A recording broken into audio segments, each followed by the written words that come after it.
berdiri biar lebih semangat.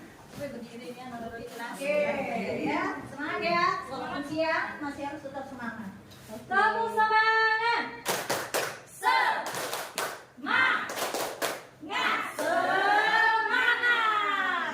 Oke, terima kasih Bapak Ibu. Oke, sebelum kita mulai, di sini saya akan memberikan sebuah pantun. Pantunnya, tebing tinggi di atas gunung. Cakep. Merapi hati-hati bila sedang mendaki. Cakep. Hidup ini tidak bisa diulangi. Cakep. Mulai acara ini. Cakep. Assalamualaikum warahmatullahi wabarakatuh. Waalaikumsalam warahmatullahi wabarakatuh. Puji syukur kehadiran Allah Subhanahu wa taala yang mana pada siang hari ini kita bisa berkumpul di ruangan ini dalam acara diseminasi aksi nyata tentang budaya positif di sekolah. Pertama-tama sebelum kita mulai, ada baiknya kita membaca basmalah terlebih dahulu. Bismillahirrahmanirrahim. Selanjutnya itu ada kata sambutan dari Kepala Sekolah Ibu Ita Mulyana. Kepada Ibu Ita, kami persilakan. Baiklah, terima kasih pada Ibu. Terima kasih pada Ibu Fitri Aksari, CGP Angkatan 9 SDN 92 Palembang. Assalamualaikum warahmatullahi wabarakatuh. Waalaikumsalam warahmatullahi wabarakatuh. Yang saya hormati Bapak Guru Penggerak SD 92 Palembang, Pak Gani. Yang saya hormati Ibu Bapak Guru di SDN 92 Palembang. Yang saya hormati staf dan tenaga kependidikan lainnya. Alhamdulillah syukur pada hari ini kita dapat berkumpul di sini dalam rangka diseminasi budaya positif modul 1.4 bagi CGP Angkatan ke-9 yang akan nantinya disampaikan oleh Ibu Fitri Hapsari. Semoga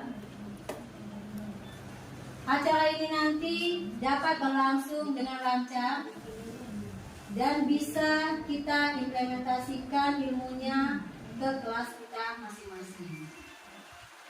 Juga kepada Ibu Fitri Hapsari, Ibu ucapkan terima kasih sudah berusaha untuk mengajak kami di sini, guru di sini, bagaimana nantinya menerapkan ilmu itu yang sebenarnya, bagaimana mengajak anak itu belajar yang sebenarnya. Semoga kedepannya Ibu Fitri juga bisa lebih baik lagi dan bisa menamatkan CGP-nya dan menyelesaikan CGP-nya ini sampai mendapatkan gelar guru penggerak. Amin. Amin. Baiklah teman-teman, itu guru-guru sekalian, guru-guru baik dan guru hebat sekalian, kita dengarkan Ibu Fitri Hapsari akan menyampaikan diseminasi budaya positif ini.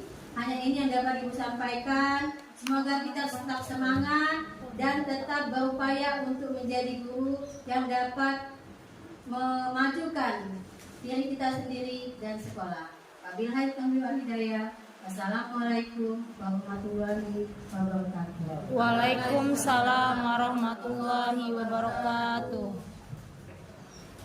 Baiklah, terima kasih kepada Ibu Ita Mulyana selaku Kepala Sekolah atas kata sambutannya.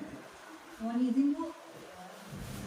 Ya, hari ini saya akan melakukan diseminasi tentang budaya positif dalam modul 1.4. Tapi sebelumnya saya mengucapkan terima kasih dulu kepada kepala sekolah yang sudah memberikan saya kesempatan untuk melakukan pengimbasan kepada guru-guru hebat di SD Negeri 92 ini.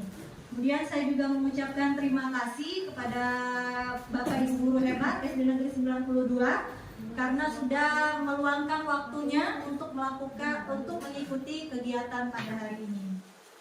Baiklah, izinkan saya untuk memperkenalkan diri saya.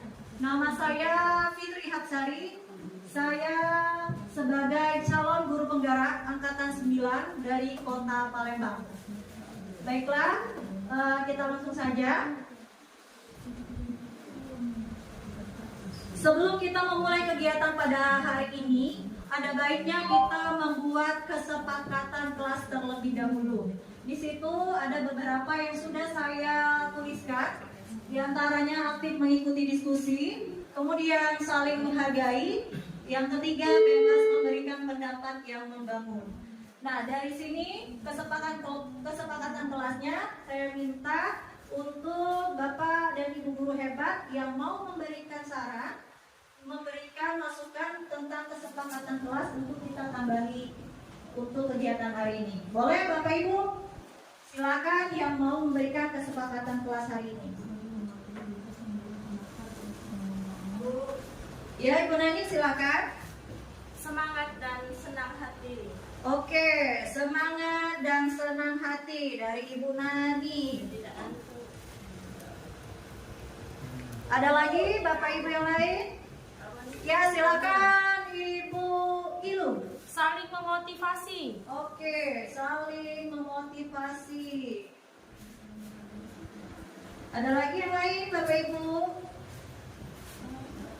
Biar kesepakatan kelas kita ini berjalan baik dan kegiatan kita berjalan lancar. Ada lagi? Ada lagi Bapak Ibu? Ya, silakan Pak Boni. Berkata yang sopan. Oke, berkata yang sopan. Ada lagi yang lain yang mau menambahkan kesepakatan kelas kita pada hari ini? Ya, Ibu Ranti. Membiasakan mendengar terlebih dahulu. Oke, berarti satu yang berbicara, yang lain mendengarkan. Oke, saling hargai ya. Satu yang berbicara, yang lain mendengarkan. Oke, ada lagi Bapak Ibu? Bapak Ibu guru hebat yang mau menambahkan kesepakatan kelas kita? Tidak? Oke, jadi kita sepakati ya. Sepakat tidak? Oke, ada 7 kesepakatan kelas yang hari ini kita akan laksanakan. Yang pertama, aktif mengikuti diskusi, kemudian saling menghargai, bebas memberikan pendapat yang membangun, yang keempat, semangat dan senang hati, kemudian saling memotivasi, berkata sopan, yang terakhir satu yang berbicara, yang lain mendengarkan. Sepakat Bapak Ibu? Sepakat. Oke, kalau kita sepakat, kita kasih tepuk tangan dulu. Ya, sebagai tanda bahwa kesepakatan ini sudah kita sepakati. Oke, kita lanjut. Sekarang biar lebih semangat kita ice breaking dulu. Ice breakingnya ini saya mau mengajak Bapak Ibu untuk menebak, ya. Nanti saya memberikan nama hewan, misalnya ayam. Berarti huruf belakangnya itu adalah M. Nanti saya tunjuk satu orang, misalnya Ibu Ilu. Ayam, berarti huruf belakangnya adalah M. Ibu Ilu harus menjawab nama hewan yang awalnya itu M. Bisa diikuti Bapak Ibu? Oke, nanti setelah itu iya, oke, nanti setelah itu Ibu Ilu menunjuk lagi Bapak Ibu guru lainnya. Nah, iya, T, misalnya monyet, T, Ibu Dewi. Ibu Dewi menunjuk yang lain. Oke, jangan ini. Iya, jangan ini orangnya ya. Oke.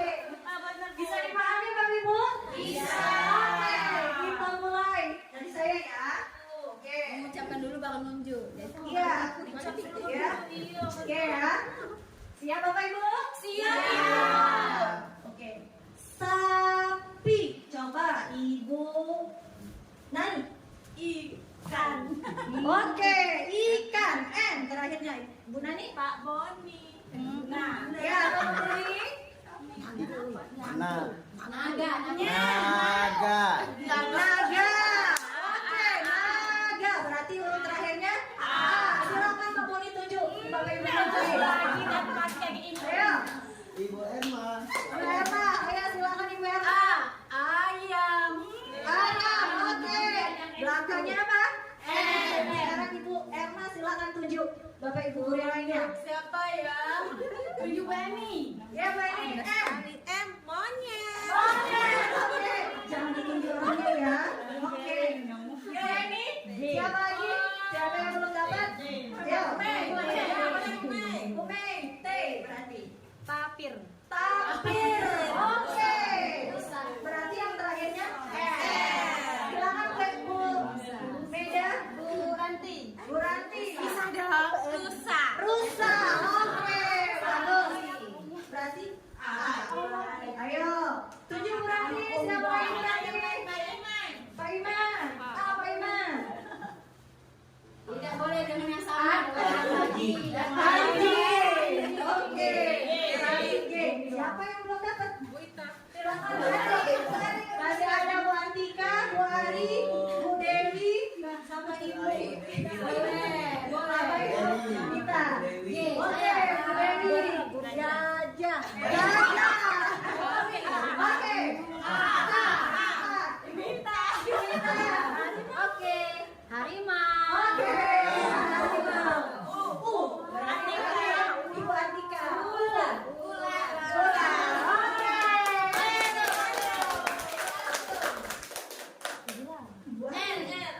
Ular. Rubah. Oke. Oke. Semuanya sudah dapat yang apa dulu? Sudah. Oke. Sekarang sudah semangat mengikuti kegiatan hari ini? Semangat. Oke ya. Sekarang kita lanjut.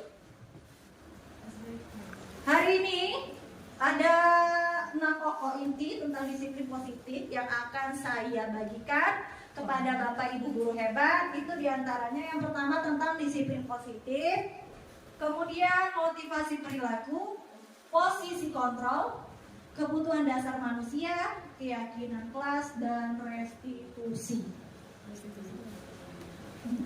Sekarang kita masuk ke disiplin positif. Dari Bapak dan Ibu guru hebat, siapa yang mau berpendapat apa itu disiplin positif? Boleh Bapak Ibu guru yang mau memberikan pendapatnya, apa itu disiplin positif? Ada? Oke, jadi disiplin positif itu adalah sebuah cara penerapan disiplin yang untuk mengajarkan anak itu lebih bertanggung jawab dan menumbuhkan kesadaran diri berdasarkan nilai-nilai kebajikan. Jadi disiplin positif itu lebih ke arah disiplin diri yang dapat mengontrol diri dalam melakukan segala tindakan. Jadi disiplin positif ini lebih ke motivasi internal, ya, berasal dari diri sendiri. Oke. Jadi ini makna kata disiplin. Jadi Bapak Ki Hajar Dewantara itu menyatakan bahwa untuk menciptakan siswa yang merdeka, maka syarat utamanya itu harus mempunyai disiplin yang kuat. Ya, jadi itu yang pertama, syarat pertama kata Bapak Ki Hajar Dewantara, harus menciptakan siswa yang merdeka itu syarat utamanya mempunyai disiplin yang kuat. Disiplin itu berasal dari diri sendiri atau motivasi internal. Ya. Ada juga yang termotivasi mau melakukan itu berdasarkan dorongan, namanya motivasi eksternal. Nah, ini tujuan disiplin positif. Tujuannya itu untuk menanamkan motivasi kepada semua siswa agar mereka mau menjadi sesuai apa yang mereka inginkan dan bisa menghargai diri mereka dengan nilai-nilai yang mereka percaya. Jadi motivasi ini berasal dari diri siswa itu sendiri, ya, motivasi internal, sehingga itu berdampaknya jangka panjang. Ya, kalau motivasi internal dia jangka panjang dan tidak akan terpengaruh dengan adanya hukuman dan hadiah. Itu untuk motivasi internal. Itu tujuan disiplin positif. Selanjutnya, nih ada menurut Stephen R. Covey tahun 1991, jika ingin membuat kemajuan perlahan, ubahlah sikap atau perilaku Anda. Tapi jika ingin memperbaiki cara-cara utama kita, maka kita perlu mengubah kerangka acuan kita. Jadi kita harus ubah cara kita melihat dunia itu, ya, ubah cara berpikir kita tentang manusia. Kemudian kita ubah paradigma kita, ya Bapak Ibu. Nah, di sini ada tabel tentang stimulus respon. Itu tentang teori kontrol kita tentang dunia. Ada stimulus respon tentang dunia, ada teori kontrol tentang dunia. Kita lihat di situ ada realitas. Kalau untuk stimulus responnya, itu realitas atau kebutuhan kita sama. Kita menganggap bahwa kebutuhan kita itu sama. Itu menurut stimulus respon kita. Tapi menurut teori kontrol tentang dunia, bahwa kebutuhan kita itu berbeda. Ya, jadi itu. Kemudian kita menurut stimulus respon kita bahwa semua orang itu melihat hal yang sama. Tapi untuk teori kontrolnya itu setiap orang memiliki gambaran berbeda. Nah, itu untuk membedakan stimulus respon dengan teori kontrol kita tentang dunia. Lanjut ya Bapak Ibu. Lanjut Bu. Sekarang kita masuk yang kedua, tentang motivasi perilaku. Ada yang mau berpendapat Bapak Ibu, apa itu motivasi perilaku? Bapak Ibu, boleh? Ya, Ibu Ilu? Iya. Motivasi perilaku adalah menyemangati atau merubah seseorang tapi menghasilkan perilaku yang baik atau positif. Oke, bagus ya, Ibu Ilu ya. Terima kasih Bu Ilu. Ada lagi yang mau menambahkan? Yang mau berpendapat tentang motivasi perilaku? Apa itu motivasi perilaku? Pak Boni? Motivasi perilaku? Saya setuju dengan Ibu. Oke. Setuju dengan apa yang dikatakan Ibu Ilu. Ada lagi Bapak Ibu? Oke ya. Jadi apa itu motivasi perilaku? Jadi kita harus tahu dulu, motivasi itu merupakan suatu hal yang mempengaruhi perilaku manusia. Jadi sebagai pendorong atau sebagai keinginan, pendukung atau kebutuhan-kebutuhan yang dapat membuat seseorang itu bersemangat untuk memenuhi dorongan diri sendiri. Bisa dengan menurut cara-cara tertentu yang akan membawa ke arah yang optimal. Tuh, untuk motivasi perilaku. Jadi dia suatu hal yang mempengaruhi perilaku manusia. Kemudian motivasi perilaku manusia, tadi sebelumnya sudah disinggung bahwa motivasi perilaku itu ada dua. Ada motivasi internal, ada motivasi eksternal. Kalau motivasi internal itu berasal dari diri sendiri. Kalau motivasi eksternal itu berdasarkan lingkungan dari luar. Sekarang kita lihat yang motivasi eksternal. Motivasi eksternal ini ada dua. Itu bisa untuk menghindari ketidaknyamanan atau hukuman. Yang kedua itu untuk mendapatkan imbalan atau penghargaan dari orang lain. Itu ya, jadi motivasi eksternal. Jadi kita itu kalau mau melakukan sesuatu itu kan ada motivasinya, ya. Misalnya disuruh ibu kepala sekolah untuk mengikuti kegiatan di saat sudah jam luar pelajaran, jam mengajar. Di situ pasti ada motivasi diri dari Bapak Ibu. Kalau saya tidak mengikuti, nanti saya kena tegur oleh ibu kepala sekolah. Berarti itu motivasi apa? Dari Yang luar sudah dilakukannya. eksternal Karena takut kena hukum ya tadi ya, untuk menghindari ketidaknyamanan atau hukuman. Tapi kalau bisa jadi selain itu misalnya saya tidak apa-apa ikut kegiatan yang diminta oleh ibu kepala sekolah. Kalau saya bisa saja saya bisa mendapatkan uang transport, nah ya, atau nanti dapat ujian, ibu ini rajin mau mengikuti kegiatan walaupun sudah di luar jam sekolah. Nah itu berarti ada motivasi eksternal yang dimana untuk mendapatkan imbalan atau penghargaan dari orang lain. Ya Bapak Ibu, oke.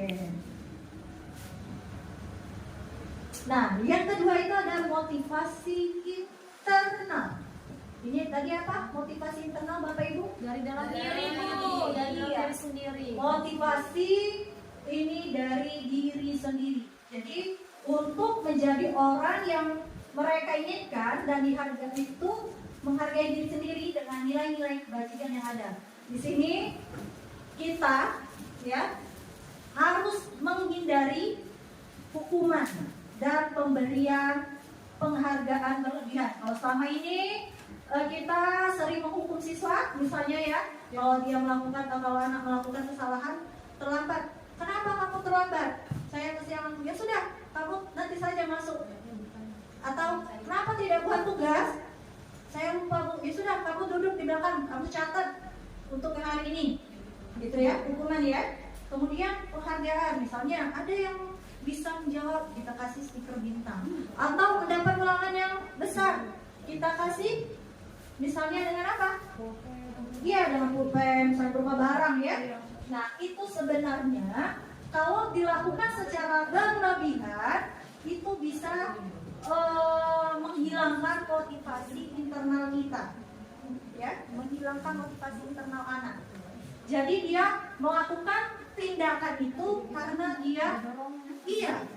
dia merasa akan mendapatkan penghargaan atau nanti takut kena hukuman. Makanya ya hukuman dan pemberian penghargaan berlebihan itu kita harus meminimalisir itu. Ya, Bapak Ibu ya. Oke. Nah, di sini ada kuis. Oke. Yang pertama, Adi termotivasi untuk belajar dengan giat karena akan diberikan oleh ayah sepatu baru jika Adi dapat meningkatkan prestasinya. Yang dilakukan Adi termasuk motivasi apa? Oke, Bapak Ibu Guru, siapa Bapak Guru hebat yang mau menjawab untuk yang pertama? Oke, silakan Ibu. Tindakan yang dilakukan Adi ini merupakan termasuk motivasi dari eksternal karena dia terdorong oleh ayahnya akan memberikan sepatu jika dia mendapatkan prestasi. Oke, kasih tepuk tangan untuk Ibu Mega. Oke ya. Jadi yang pertama dia motivasi apa? Eksternal. Karena dia terdorong rajin belajar supaya dia apa? Untuk mendapatkan sepatu baru. Iya, sepatu baru dari ayah kalau nilainya bagus. Oke. Sekarang yang kedua, Bella termotivasi untuk bekerja agar mendapatkan penghasilan sehingga dapat memenuhi kebutuhan hidupnya sehari-hari.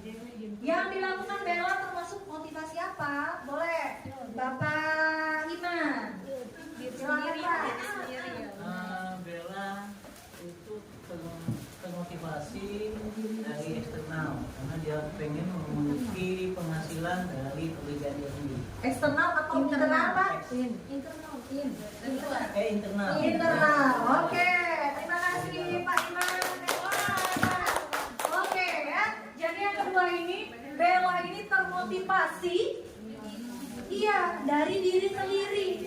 Dia ingin bekerja itu untuk memenuhi kebutuhan hidupnya. Jadi dia tidak karena penghargaan, tidak tidak karena hukuman, tapi dia berasal dari diri dia sendiri untuk bekerja tadi.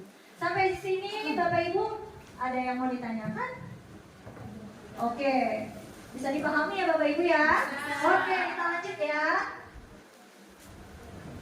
Yang ketiga itu adalah posisi kontrol guru.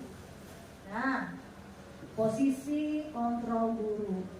Jadi menurut Diana Gosser itu terdapat 5 posisi kontrol seorang guru terhadap siswanya. Yang pertama itu sebagai penghukum. Nah, ya Bapak Ibu, posisi kontrol guru yang pertama sebagai penghukum. Yang kedua sebagai teman. Yang ketiga pembuat rasa bersalah. Yang keempat posisi kontrolnya itu sebagai pemantau. Dan yang kelima itu sebagai manajer. Oke ya, nih posisi kontrol seorang guru. Sekarang kita lihat yang pertama itu adalah sebagai penghukum. Oke, jadi seorang penghukum itu bisa menggunakan hukuman secara verbal maupun hukuman secara fisik. Misalnya ada anak yang terlambat datang. Andi, kenapa kamu terlambat datang? Saya kesiangan terus setiap hari. Sekarang coba kamu keliling lapangan 2 kali karena kamu terlalu terlambat. Nah, itu ya untuk penghukum, ada kata-katanya yang sedikit kasar, kemudian menghardik, bisa juga menunjuk-nunjuk, ya. Nah, itu untuk penghukum. Bisa juga dengan kata-kata misalnya, kamu ini selalu saja membuat salah. Nah, coba Bapak dan Ibu berefleksi, kira-kira pernah tidak melakukan itu terhadap anak muridnya. Nah, berarti kalau melakukan berarti sudah melakukan namanya posisi kontrol sebagai penghukum. Kemudian posisi kontrol yang kedua itu adalah pembuat orang merasa bersalah. Biasanya orang yang merasa bersalah ini ya, itu suaranya guru itu akan lebih lemah lembut. Kemudian dia akan membuat siswa itu menjadi tidak nyaman. Dengan kata-katanya misalnya, Bapak sangat kecewa sama kamu. Kenapa kamu mengulangi lagi perbuatan ini? Ya? Misalnya, berapa kali sudah Ibu kasih tahu, tapi masih saja kamu lakukan. Kamu tidak kasihan dengan Ibu, nak? Tuh ya. Jadi nadanya itu lemah lembut, tapi membuat anak itu merasa bersalah. Ya. Oke, posisi kontrol yang ketiga itu adalah teman.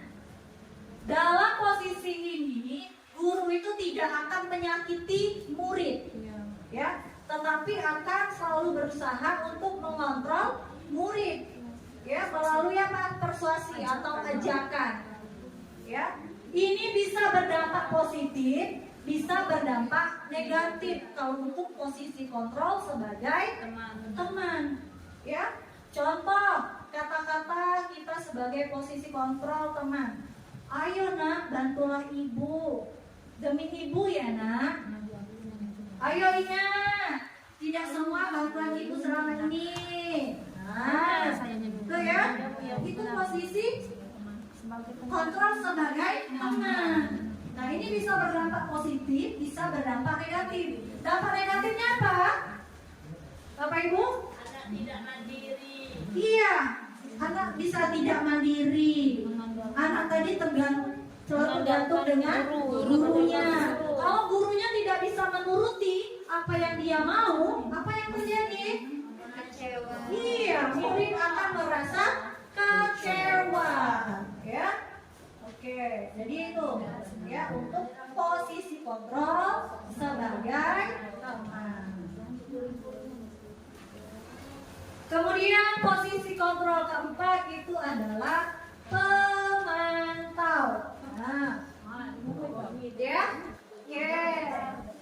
posisi pemantau itu biasanya berdasarkan peraturan-peraturan.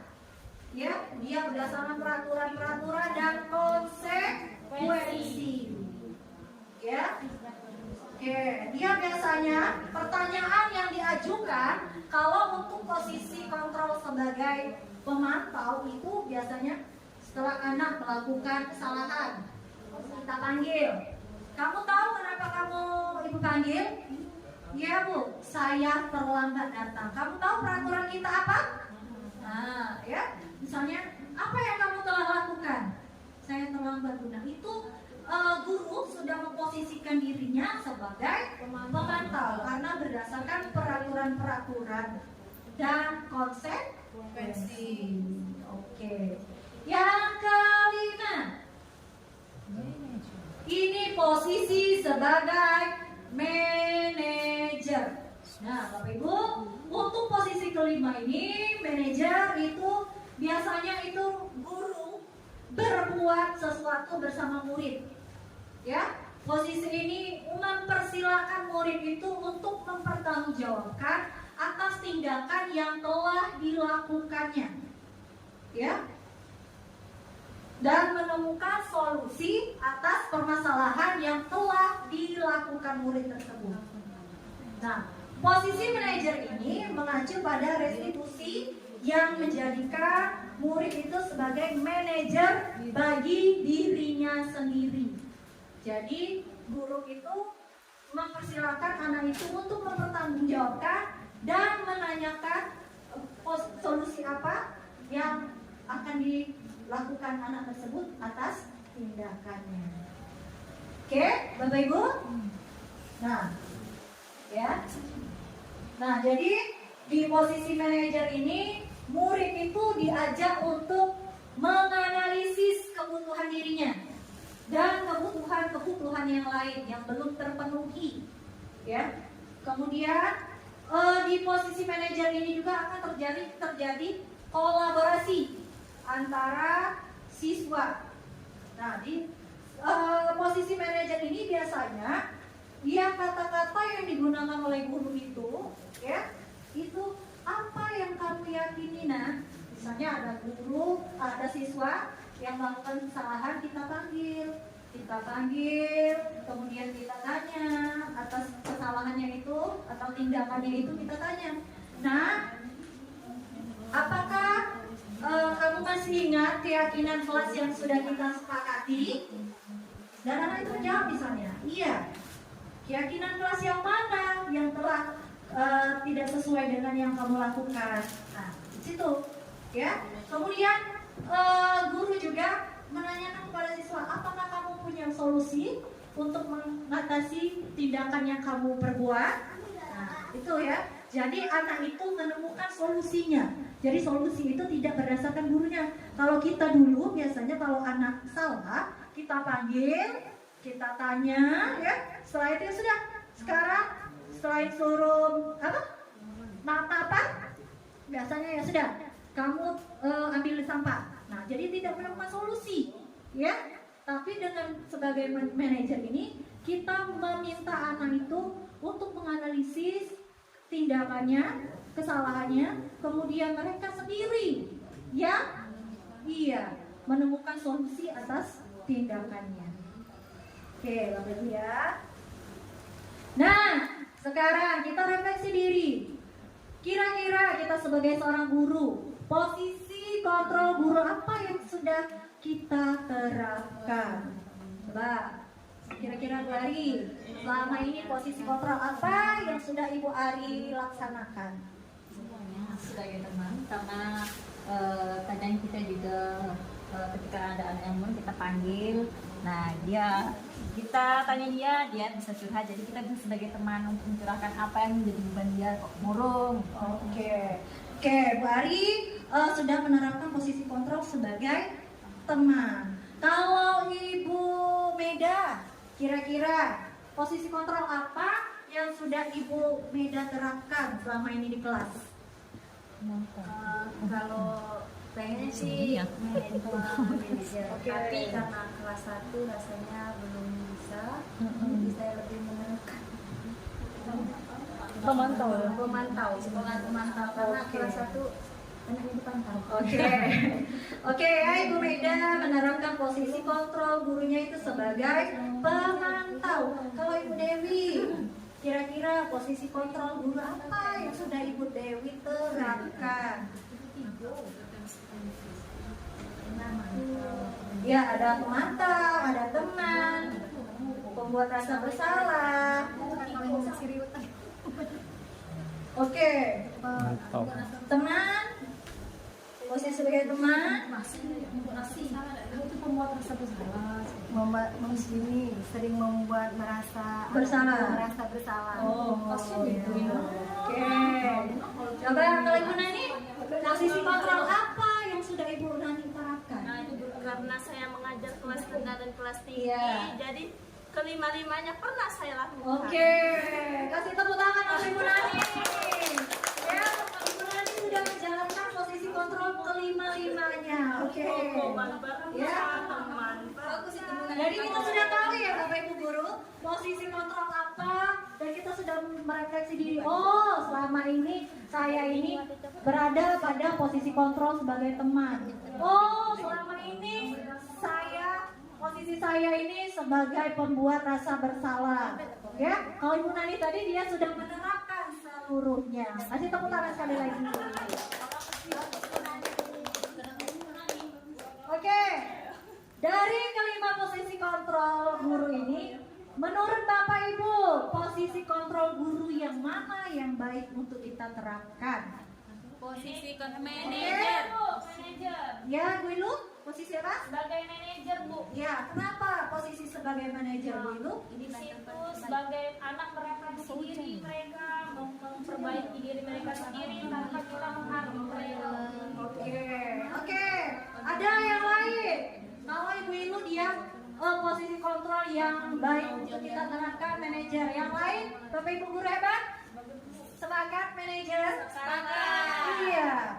Ya, jadi posisi kontrol yang baik ya yang seharusnya kita lakukan sebagai guru ini adalah sebagai manajer. Ya.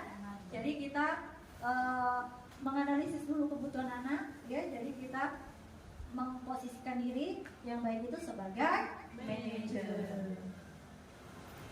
Nah, jadi tujuan dari 5 posisi kontrol guru terhadap siswa itu untuk mencapai posisi sebagai manajer, di mana pada posisi ini siswa itu dapat menjadi pribadi yang mandiri, ya. Kemudian dia merdeka, bertanggung jawab atas segala perilaku dan sikapnya, sehingga akhirnya apa? Dapat menciptakan lingkungan yang positif, aman dan nyaman. Oke, makanya posisi yang baik itu adalah posisi manajer. Ya Bapak Ibu. Oke, biar lebih fokus lagi. Kalau kita tepuk fokus dulu ya. Bisa kan ya Bapak Ibu ya? Bapak Ibu guru hebat, tepuk fokus bisa? Bisa ya. Oke. Tepuk fokus.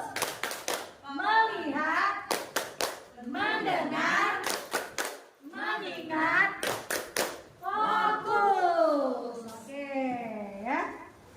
Lanjut ya Bapak Ibu ya. Lanjut ya. Oke. Kemudian kebutuhan dasar manusia. Nah, ya yang keempat ini adalah kebutuhan dasar manusia. Jadi semua yang dilakukan setiap manusia itu tentunya mempunyai tujuan. Ya, itu apa tujuannya? Mendapatkan apa yang diinginkan. Itu tujuannya. Nah, menurut Dr. William Besser dalam Choice Theory terdapat 5 kebutuhan dasar manusia. 5 kebutuhan dasar manusia itu yang pertama itu untuk bertahan hidup. Kemudian cinta dan kasih sayang. Penguasaan, kebebasan, serta kesenangan. Nah, ini 5 kebutuhan dasar manusia. Sekarang kita lihat yang pertama untuk bertahan hidup. kebutuhan bertahan hidup. Nah, kebutuhan bertahan hidup ini adalah kebutuhan fisiologis. Jadi ini misalnya kebutuhan apa? Kalau kita lapar kita makan. Kalau kita sakit kita berobat, ya, kesehatan ya. Jadi ini tentang sandang, pangan, papan. Itu untuk kebutuhan bertahan hidup. Hingga akhirnya kalau kebutuhan ini terpenuhi, maka terdapat rasa aman. Ya, ini untuk kebutuhan hidup. Kemudian ini kebutuhan cinta dan kasih sayang. Kalau bertahan hidup tadi dia termasuk fisiologis. Kalau kebutuhan cinta dan kasih sayang atau kebutuhan untuk diterima ini termasuk psikologis. Ya, ini antara koneksi hubungan dengan sosial, ya, atau dengan kelompok.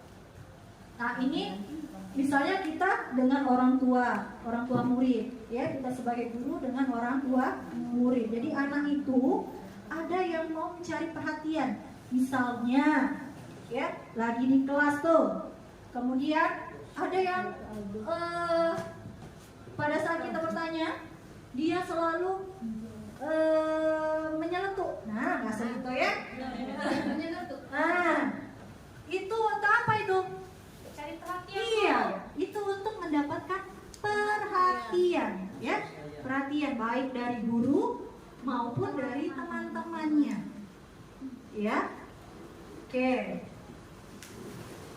Kemudian yang ketiga, kebutuhan penguasaan. Ini kebutuhan pengakuan atas kemampuan. Ya, ini kebutuhan ini berkaitan dengan kekuatan untuk mencapai sesuatu, menjadi terampil, menjadi kompeten, diakui atas prestasi dan keterampilannya. Ya, ini dia ingin didengarkan dan memiliki rasa harga diri. Jadi di kelas itu pasti kita dengan beragam karakter anak. Ya, ada anak itu yang mau menonjol. Ya, aku bu, terus aku bu. Nah, ya, itu ya. Kemudian kalau kita menemukan anak seperti ini atau dia ingin menjadi pemimpin, kita bisa mengungkap kebutuhan itu, ya, dengan apa? Misalnya menjadikan dia sebagai ketua kelas. Nah, menjadi ketua kelas. Jadi dia memimpin, ya, memimpin. Nah, tapi untuk kebutuhan penguasaan ini, dia kalau dia membuat kesalahan, biasanya dia akan merasa kecewa, ya. Dan untuk kebutuhan ini dia ingin mencapai selalu yang menjadi terbaik. Kemudian kebutuhan kebebasan. Ini kebutuhan akan pilihan. Ini kebutuhan akan kemandirian, mempunyai pilihan dan mampu mengendalikan arah hidup seseorang. Jadi siswa yang mempunyai kebutuhan kebebasan yang tinggi menginginkan pilihan. Misalnya di kelas, ya, kita melihat, ya, anak-anak itu misalnya ada yang mau keliling terus, lagi belajar, ya, dia mau berjalan terus, ya. Nah itu kita bisa siasati dengan apa? Ya itu butuh kebebasan kan? Ya. Kita siasati dengan apa? Misalnya kita siasati dengan meminta anak itu untuk membagikan buku. Jadi dia berjalan, dia bebas tuh, dia senang. Jadi kebutuhan dia untuk kebebasan tadi terpenuhi. Misalnya anak di kelas, anak itu senangnya dia menulis sambil ngapar di lantai, ya. Itu kita apa sebagai seorang guru, kita bolehkan atau tidak? Kira-kira kalau anak mau nulisnya lebih senangnya dia di lantai, kira-kira Bapak Ibu guru? Boleh. Dibolehkan ya, karena itu kebebasan. Oh iya, untuk kebebasan dia. Jangan kita marahi. Kalau kita marahi tadi posisi kontrol apa? sebagai Nah, ya. Oke. Biasanya dia kalau kebutuhan kebebasan ini dia suka coba-coba. Jadi dia tidak terpengaruh dengan orang lain. Ya, suka hal yang baru dan menarik. Dia pengen bebas. Yang kelima, kebutuhan kesenangan. Ini kebutuhan untuk mencari kesenangan, bermain dan tertawa. Jadi siswa dengan kebutuhan kesenangan yang tinggi itu biasanya menikmati apa yang dilakukannya. Ya, menikmati apa yang dilakukannya. Misalnya, ya, di kelas ada yang suka main tebak-tebakan, ya, sama teman sebangkunya. Nah, itu untuk memenuhi apa? Kebutuhan apa? Kesenangannya untuk dia bermain, ya. Nah, jadi kalau ketemu itu anak-anak yang seperti itu, kita arahkan saja, karena dia ingin memenuhi kebutuhan kesenangannya. Tadi misalnya ada yang membawa bekal makanan, kemudian temannya itu langsung ngambil makanan punya temannya, ya, itu juga dia untuk apa? Kebutuhan apa? Memenuhi kebutuhan kesenangannya. Dia melihat temannya marah-marah, misalnya, ya, karena sudah diganggu tadi, dia merasa senang. Tuh. Nah, di sini ada kasus, ya, ada kasus. Yuk kita analisis kasus berikut ini. Kira-kira siapa yang mau baca? Atau saya yang mau baca? Boleh? Ada yang mau bantu membacanya? Oke, Bu Eni. Kalau dibantu Bu Eni. Boleh dari dekat ya. Oke. Kita analisis bersama-sama ya Bapak Ibu guru ya. Ibu Dani sedang menjelaskan pelajaran bahasa Inggris di papan tulis. Namun beliau memperhatikan bahwa Fajar malah tertidur dan tampak acuh tak acuh pada pelajarannya. Fajar, coba jawab pertanyaan nomor 3. Maju ke depan dan kerjakan di papan tulis. Fajar pun tampak malas-malasan maju ke depan, dan sesampai di depan papan tulis pun Fajar hanya diam, terpaku sambil memegang buku bahasa Inggrisnya dan memainkan spidol di tangannya. Ayo Fajar, makanya jangan tidur-tiduran. Lain kali perhatikan. Sudah sana duduk kembali, kira-kira siapa yang bisa? Fajar pun kembali duduk di bangkunya. Hal seperti ini sudah seringkali terjadi pada Fajar. Seperti tidak memperhatikan, acuh tak acuh, dan nilai-nilainya pun tidak terlalu baik untuk pelajaran bahasa Inggris. Pada saat ditegur oleh Ibu Dani, Fajar hanya menjawab, tidak tahu Bu. Ibu Dani pun menjawab lirih, gimana kamu Fajar? Kamu tidak kasihan sama ibu ya? Ibu sudah capek-capek mengerjakan kamu, mengajarkan kamu. Tidak kasihan sama ibu. Dan Fajar pun diam membisu. Oke, ya. Terima kasih Bu Eni. Oke, dari ada kasus Ibu Dani dengan Fajar tadi ya. Fajarnya, kenapa Fajarnya? Tidur. Iya. Pada pelajaran bahasa Inggris, Fajarnya itu tidur-tiduran dan acuh tak acuh terhadap pembelajaran yang dilakukan oleh Ibu Dani. Oke. Ada 2 pertanyaan di sini. Pertanyaan pertama, posisi kontrol apa yang diambil oleh Ibu Dani dalam pendekatannya dengan Fajar? Pertanyaan yang kedua, membaca sikap Fajar, kira-kira kebutuhan apa yang diperlukan oleh Fajar? Oke Bapak Ibu Guru, siapa yang mau mencoba menjawab untuk pertanyaan pertama dalam kasus Ibu Dani dan Fajar? Boleh? Bapak Ibu Guru yang mau menjawab untuk pertanyaan pertama? Boleh? Silakan Pak Boni.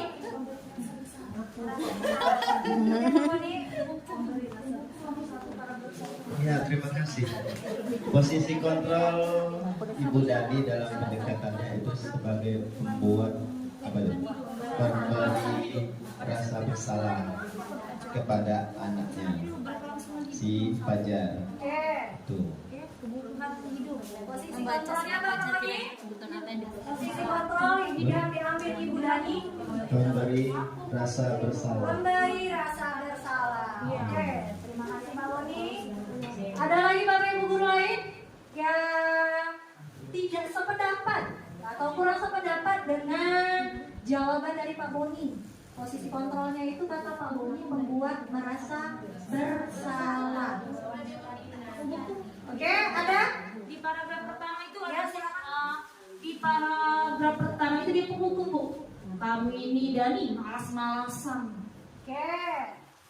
Terima kasih Bu Ilu. Oke.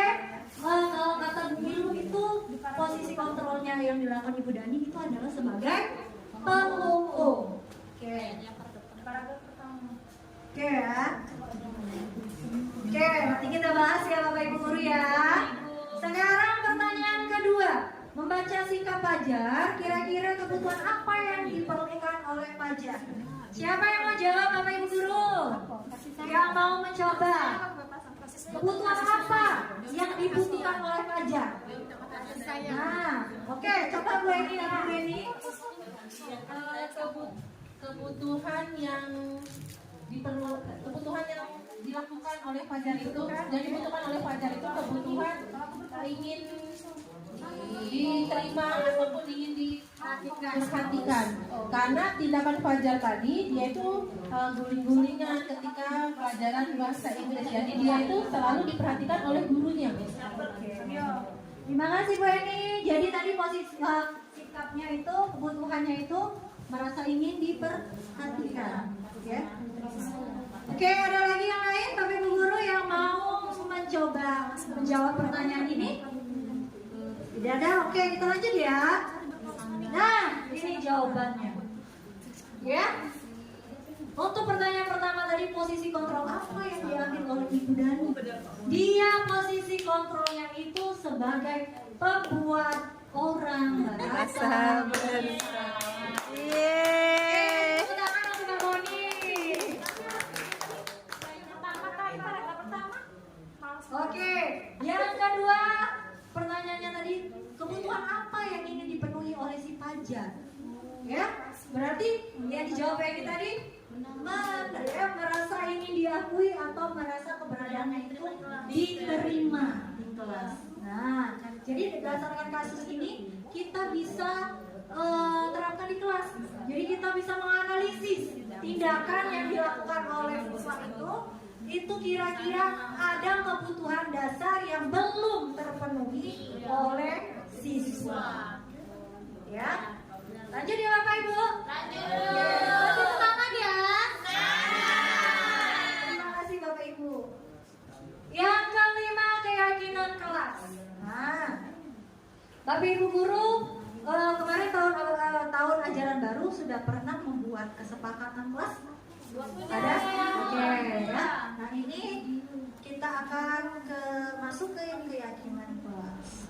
Nah apa itu keyakinan kelas? Jadi keyakinan itu adalah nilai-nilai kebaikan atau prinsip-prinsip yang disepakati ya secara universal.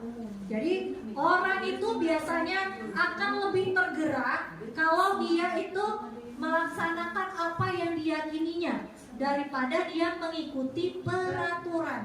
Ya tidak Bapak Ibu? Iya. Nah, ya. Jadi kita itu biasanya melaksanakan sesuatu itu berdasarkan keyakinan kita. Tapi kalau dengan kata peraturan, ya itu agak sedikit berat. Jadi orang itu dia lebih suka melaksanakan keyakinannya daripada untuk hanya mengikuti aturan. Nah, keyakinan kelas atau keyakinan sekolah, ya. Jadi ada keyakinan kelas itu biasanya disepakati antara guru dan siswa di kelas. Kalau kesepakatan sekolah itu seluruh warga sekolah. Kalau keyakinan kelas itu biasanya guru berperan dalam mewujudkan terbentuknya keyakinan sekolah atau kelas dengan adanya kesepakatan bersama antara guru dan murid. Ya, kalau universal tadi sekolah itu bersifat universal, biasanya seluruh warga sekolah. Nah, ini pembentukan keyakinan kelas. Ini dia bersifat abstrak ya, dia tidak terlihat. Ya, misalnya saling menghargai, ya, kemudian disiplin, itu kan bersifat abstrak. Kemudian dia berupa pernyataan-pernyataan universal. Kemudian pernyataan keyakinan kelas itu biasanya dibuat dalam bentuk positif. Jadi dia tidak menggunakan kata tidak. Kemudian tidak boleh menggunakan kata dilarang. Dilarang terlambat atau tidak boleh terlambat.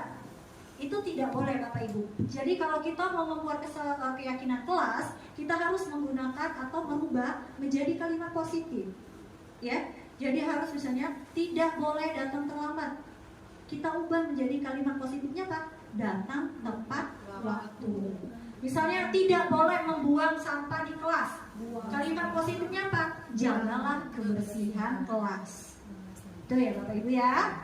Oke, kemudian biasanya keyakinan kelas itu dibuat tidak terlalu banyak. Jadi siswa itu bisa dengan mudah mengingat dan menghafal tentang keyakinan kelas. Ya. Kemudian membuat keyakinan kelas itu biasanya seluruhnya, ya, antara guru dan murid. Kemudian setelah kesepakatan kelas dibuat, ditinjau kembali kesepakatan itu dari waktu ke waktu. Misalnya untuk kesepakatan kelas datang tepat waktu, kita lihat tuh datang tepat waktu. Hari pertama, oh masih ada yang melanggar. Kemudian bulan kedua masih ada, bulan ketiga tidak ada lagi yang melanggar. Berarti kesepakatan atau keyakinan kelas itu sudah terpenuhi. Boleh kita ubah, tidak kita masukkan lagi ke keyakinan kelas kita. Ya, jadi itu. Jadi kita tinjau kembali dari waktu ke waktu. Ini langkah-langkahnya ya. Langkah-langkah pembentukan keyakinan kelas. Ini memberikan kesempatan kepada semua siswa, mencatat masukan siswa, ya.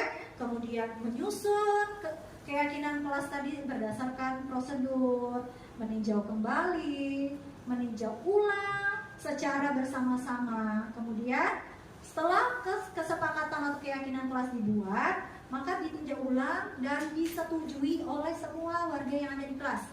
Bisa dengan menandatangani, ya, antara guru dan siswa tadi menandatangani keyakinan kelas yang sudah dibuat, kemudian kita tempelkan di dinding. Oke. Nah, ini contoh ya, contoh keyakinan kelas ada di kelas 1. Tuh, setiap anggota kelas perlu belajar. Di kelas 5 misalnya selalu bersikap positif. Nah, jadi tidak boleh menggunakan kata tidak dengan dilarang. Nah, ini ya peraturan kelas. Ini nih. Tuh, ada peraturan kelas dan keyakinan kelas, jadi beda ya. Kalau keyakinan itu biasanya berdasarkan nilai-nilai kebajikan. Tuh, kembalikan garam ke tempatnya. Itu keyakinan kelasnya apa?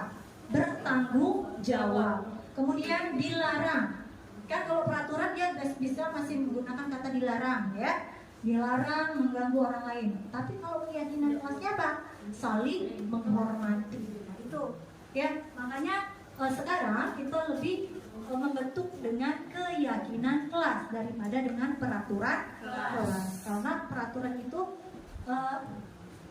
sedikit memaksa, ya. Tapi kalau keyakinan kelas itu berdasarkan nilai-nilai kebajikan. Nah, ini ya Bapak Ibu, kita tebak coba. Menggunakan helm saat mengendarai motor itu nilai kebajikannya apa? Kira-kira? Apa? Apa Ibu Ari? Keamanan. Iya, keamanan. Oke, ada yang lain? Keselamatan. Keselamatan. Oke, kita ya. Kalau membuang sampah pada tempatnya? Kebersihan. Oke, kebersihan. Dilarang menggunakan kata-kata kasar. Sopan. Sopan. Iya, sopan. Oke. Nah, tuh.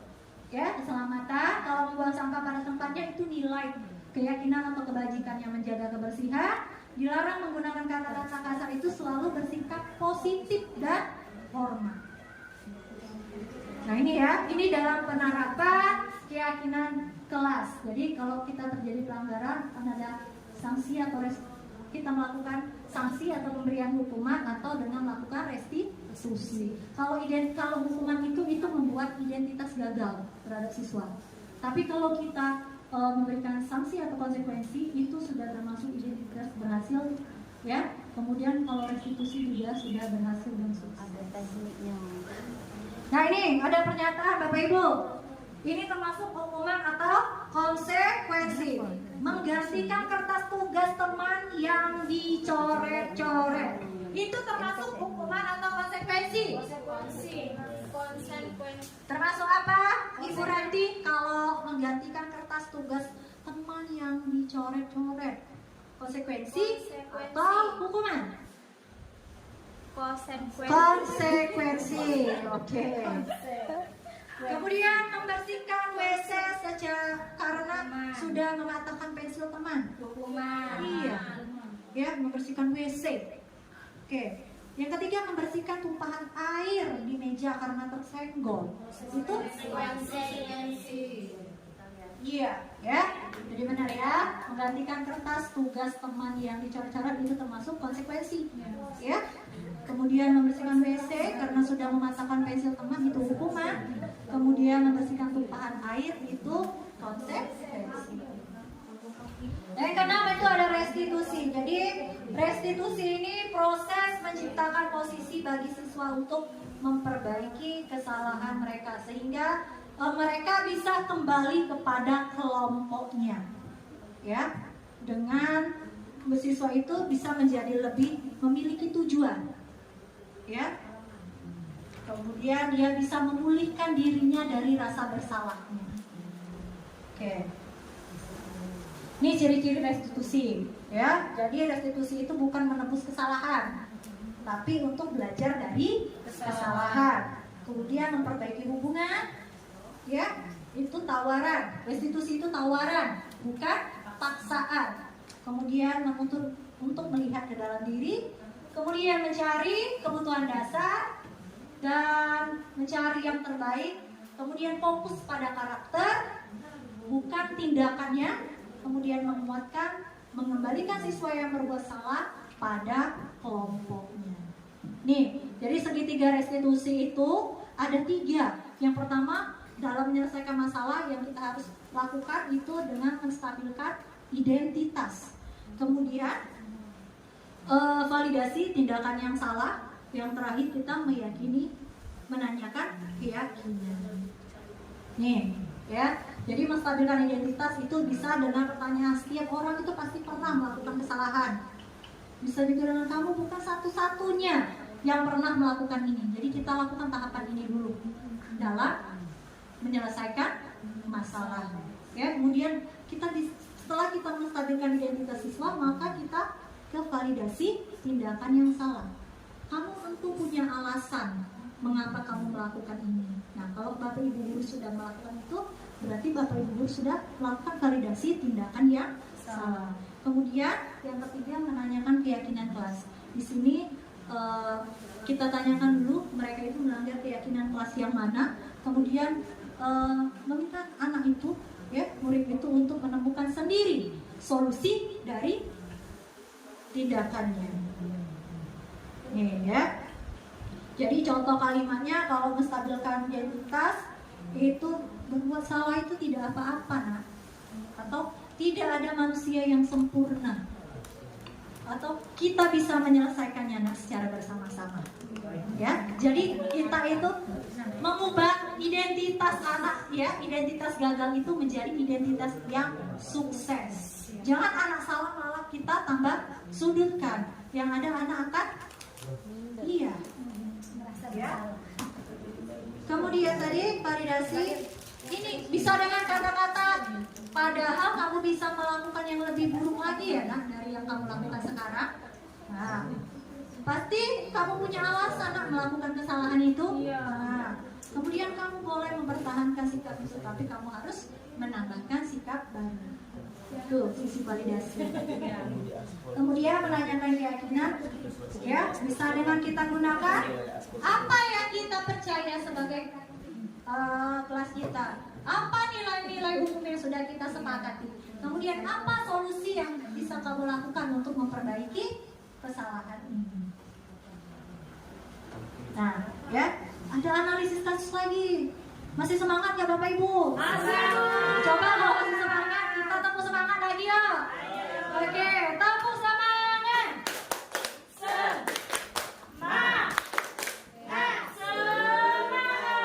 Oke, ada analisis kasus.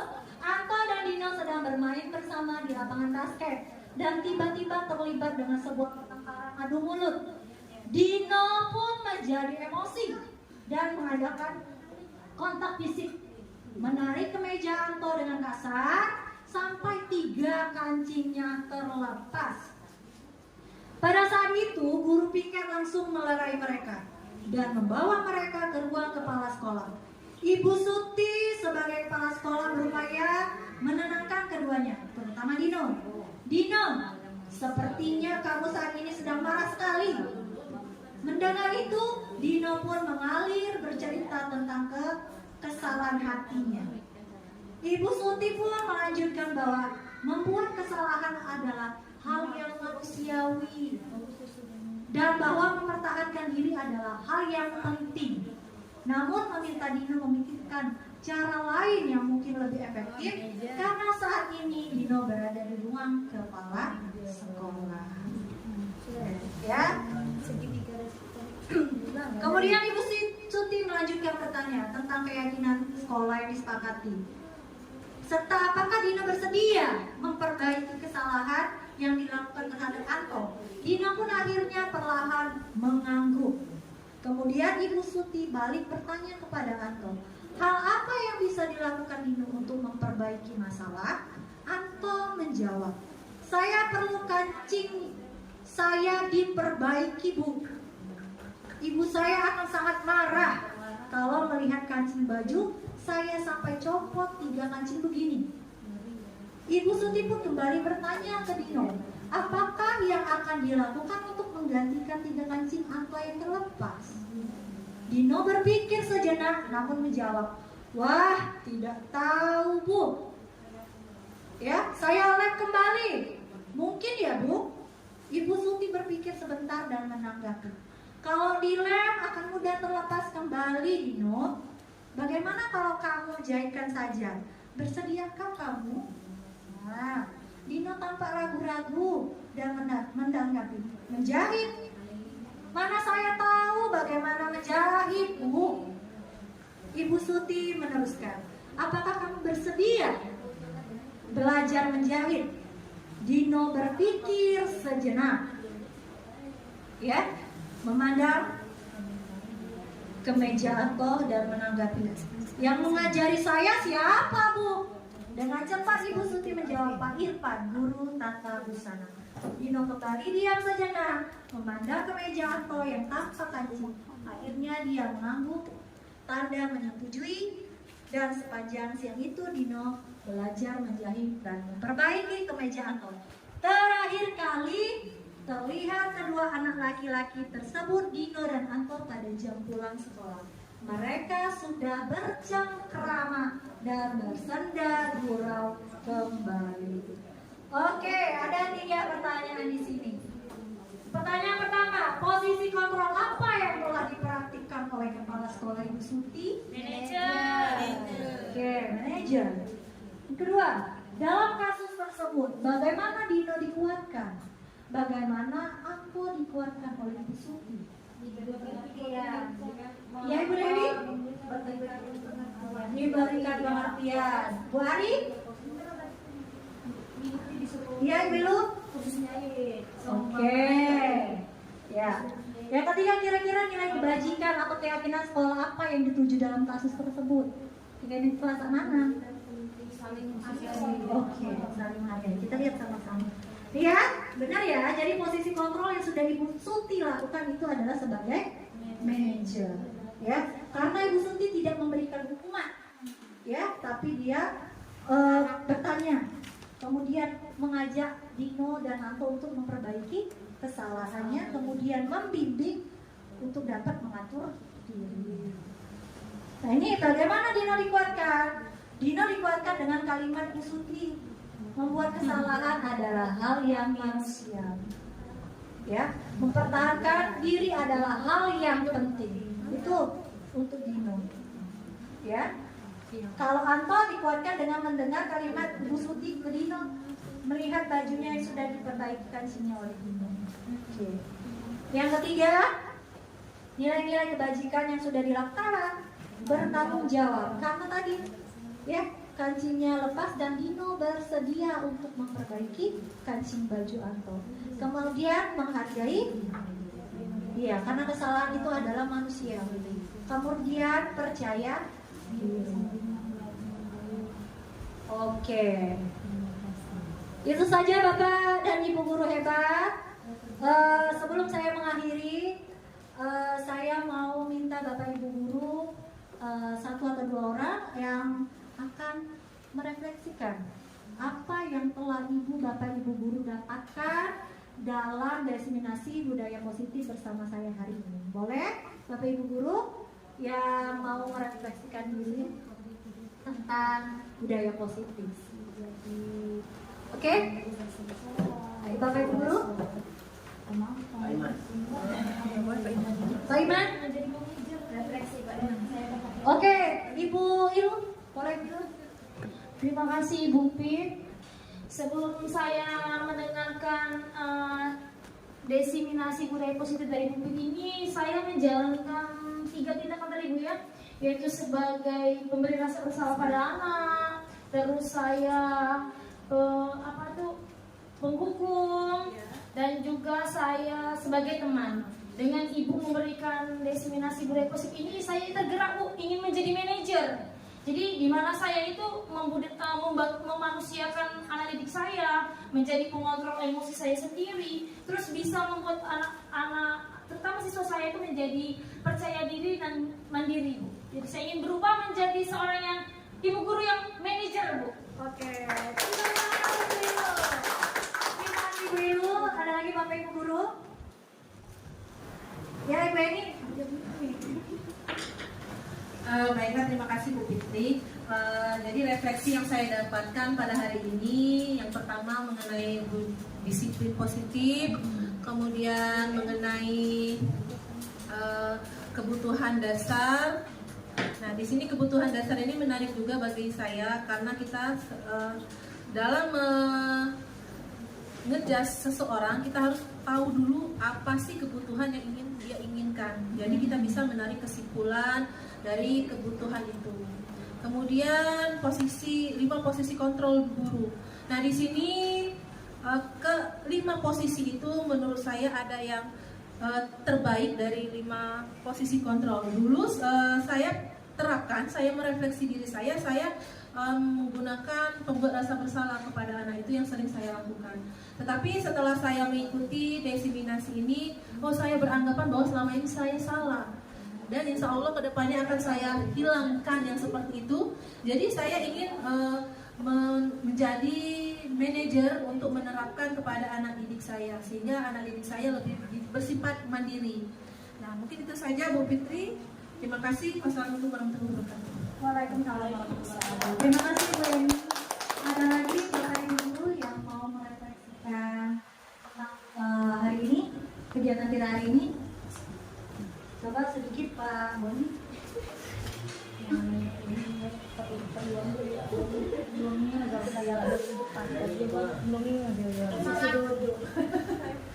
Terima kasih Ibu Fitri. Jadi dari awal saya mendengarkan sampai terakhir, memang apa yang dijelaskan itu memang terdapat pada diri saya. Tapi saya berusaha untuk baik. Tadi seperti yang Bu Fitri jelaskan bahwa seorang manajer, guru sebagai manajer itu yang terbaik seharusnya. Tapi yang keempat sebelumnya itu ada saya seluruhnya, karena disesuaikan tapi tidak banyak. Tapi dengan penjelasan dari Bu Fitri tadi, saya akan mencoba menjadi manajer yang baik dan bijaksana untuk anak didik. Dengan menjadi manajer yang baik, kita bisa lebih segar, lebih bisa menikmati hidup di dunia pendidikan. Terima kasih. Oke, terima kasih. Baik, terima kasih Pak Boni. Ya, Bapak Ibu Guru, jadi dari kegiatan hari ini kita bisa merefleksikan diri kita, merenungi diri kita, apa yang sudah kita terapkan selama ini dalam membimbing atau menciptakan budaya positif di sekolah, sehingga kedepannya kita bisa menjadi guru-guru yang terbaik, yang memerdekakan siswa, dan kita bisa menerapkan keyakinan kita di dalam kita menyelesaikan masalah. Ya, dan kita sudah mengetahui posisi kontrol kita sebagai seorang guru. Oke, terima kasih Bapak dan Ibu guru hebat yang sudah mengikuti kegiatan desiminasi budaya positif ini dengan sangat baik. Sekali lagi saya ucapkan terima kasih. Semoga kegiatan hari ini memberikan banyak manfaat untuk kita ke depannya. Amin. Terima kasih. Untuk mengakhiri kegiatan hari ini, marilah kita bersama-sama melafazkan hamdalah. Alhamdulillah. Oke, ada satu pantun penutup. Nah, itu asik itu, Bu. Yang ditunggu nih. Siang hari makan guaci, Cakep. makan bareng sama Bu Asih. Cakep. Cukup sekian kegiatan hari ini. Saya ucapkan banyak-banyak terima kasih. Sama-sama, Bu. Oke. Wassalamualaikum warahmatullahi wabarakatuh. Pencet ini ya. Assalamualaikum warahmatullahi wabarakatuh. Perkenalkan, nama saya Boni Siswanto, SPDI, Guru Mata Pelajaran Pendidikan Agama Islam di SD Negeri 92 Palembang. Setelah mengikuti kegiatan pembiasan budaya positif yang dilakukan oleh Ibu Fitri Hapsari SPDGR tentang peningkatan kompetensi guru dalam implementasi kurikulum merdeka di SD Negeri 92 Palembang, saya mendapatkan banyak tambahan ilmu pengetahuan yang positif dan lebih baik lagi tentang bagaimana menjadi guru yang menyenangkan dan mengesankan, serta lebih baik lagi ke depannya bagi anak didik saya dan guru. Sekali lagi saya ucapkan kepada Ibu Fitri Hapsari terima kasih banyak, tetap semangat dan dilanjutkan, dan tetap berbagi kepada kami, khususnya kepada saya. Saya akhiri. Wassalamualaikum warahmatullahi wabarakatuh. Assalamualaikum warahmatullahi wabarakatuh. Saya Ilu Juwita Hati, Sarjana Pendidikan. Saya mengajar di SD Negeri 92 Palembang. Alhamdulillah saya diamanatkan mengajar di kelas 6B. Setelah saya mengikuti pembiasan budaya positif yang dilakukan oleh Ibu Fitri Hapsari Sarjana Pendidikan, saya merasa termotivasi dan ingin lebih baik lagi dalam menciptakan budaya positif di lingkungan sekolah saya, khususnya untuk siswa saya, agar mereka merasa nyaman, merasa senang berada di lingkungan sekolah saya. Untuk itu, terima kasih banyak kepada Ibu Fitri Hapsari. Semoga terus bersemangat dan terus menginspirasi kami rekan guru sejawat agar kami terus dan mau dan akan berubah menjadi guru yang lebih baik lagi, yang selalu menciptakan budaya positif untuk kemajuan.